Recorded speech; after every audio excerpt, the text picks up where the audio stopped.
Tomorrow marks 1 year since Congress passed the most sweeping gun safety legislation in nearly 30 years.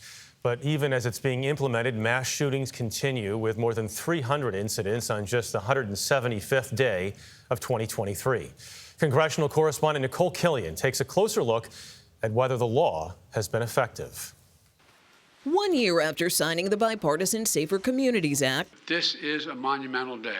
President Biden commemorated the landmark law at a gun safety summit this month. It's an important first step.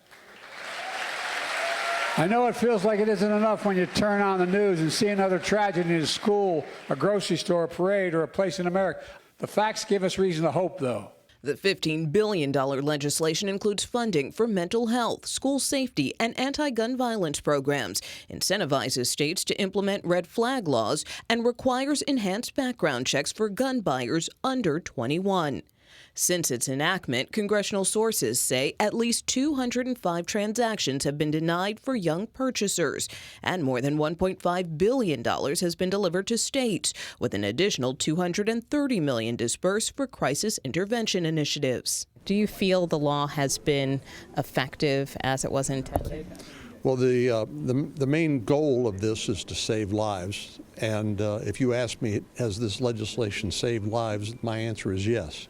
Texas Senator John Cornyn was one of the bill's Republican sponsors. Democrat Richard Blumenthal of Connecticut also worked on the legislation. The scourge of gun violence is continuing.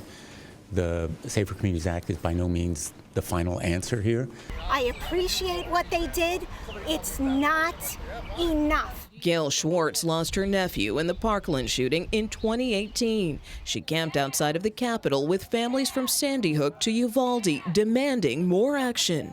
This has been physically and mentally drained. Literally every muscle in my body aches from sitting out here.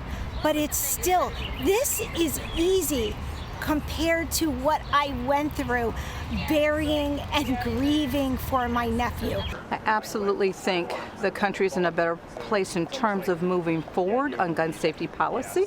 Georgia Congresswoman Lucy McBath lost her son to gun violence. She's already working on next steps by trying to force a vote on an assault weapons ban in the Republican-controlled House. Nothing is just symbolic. Everything that we do pushes us forward towards really making change in safer communities. House Democrats are also trying to force a vote on expanded background checks, but they need at least 5 Republicans to support it. That seems unlikely, and some GOP lawmakers have indicated they think that the Bipartisan Safer Communities Act is about as far as Congress can go. For CBS Saturday Morning, Nikole Killion, Capitol Hill.